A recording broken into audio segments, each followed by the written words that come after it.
As we all know, the biggest housing market is Metro Manila. And it's very difficult to find houses below 2 million in Metro Manila. So the nearest thing that Metro Manilas can hope for is northwards towards the nearest province, which is Bulacan, and in particular Marilao.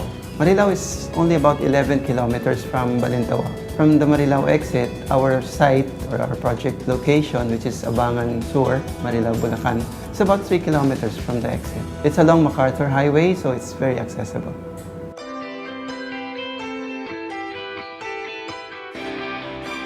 Urban Deca Homes Marilao covers a total land area of 14.7 hectares, 50% of which is devoted to townhouses. Our townhouses covers a floor area of 52 square meters on a lot of about 51 square meters. It could have about 2 to 3 bedrooms as you wish because it's delivered bare. Half of the project's area would be devoted to our medium-rise buildings, covering 28 buildings 4 stories high with elevators. This would total about 28 buildings in this area. Studio units at a floor area of 25. We also plan to put up 2-bedroom units, 36 square meters. Starter families would love the compactness of a condominium. It is easy to manage and somebody takes care of everything. Aside from that, families in Bulacan can treat this as an extra room for their growing kids and for guests.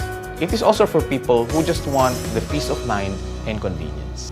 I've been living in a condo for 12 years. So you can say that I love living in a condominium. Aside from that, I've been investing in several condominiums for various reasons.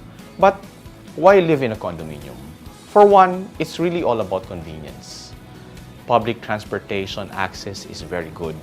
It is close to work, it is close to school, it is close to church, it's close to malls and markets. Second is the security.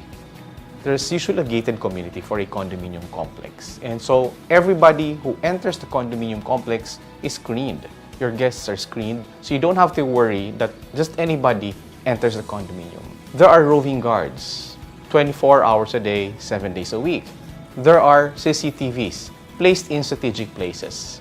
So when you sleep at night, you sleep at peace, knowing there will be no akyat bahay. Third, it's really all about having shared amenities. The good thing is, the cost is shared, and somebody takes care of it. Somebody sweeps the floors, sweeps the grounds, and the hallways. So you don't have to worry about it. Aside from our grand entrance gate and guardhouse with CCTV, we have parks and playgrounds where you can either jog or ride your bikes. We'll have a swimming pool, we'll have basketball courts, and a clubhouse. For Urban Deca Homes Marilao and almost all of our projects nationwide, we require an equity of about 5%. So in terms of pesos, that's 10,000 reservation fee. And for our townhouses, we will require a down payment of about 60,000 more, payable in 6 months. Property value appreciation in condominiums is good. I bought a condominium in Makati a couple of years ago, and its values increased over 30%. So the returns are very good, and you cannot find another investment instrument that would give you that same value.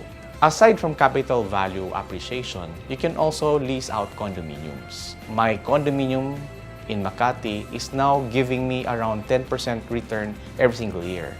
I am not saying all condominiums would give you the same return, but I am very sure that the returns are better than what the banks give. In all our projects, we catered about 30% OFWs. As you well know, may mga priorities yung OFWs eh. First one is basically insurance. They're in a foreign country, and if something happens, then kawawa yung family nila. So the first priority is insurance. The second priority is basically investment. If they lose their job and they are sent home, they need to feed their family, so they look for investments. The third is basically they invest in their children's schooling, no? And the fourth would be shelter. So, as you can see, at Deca Homes, we offer the three already. You have shelter, you have insurance, and you have investment. Kaya that's what we offer.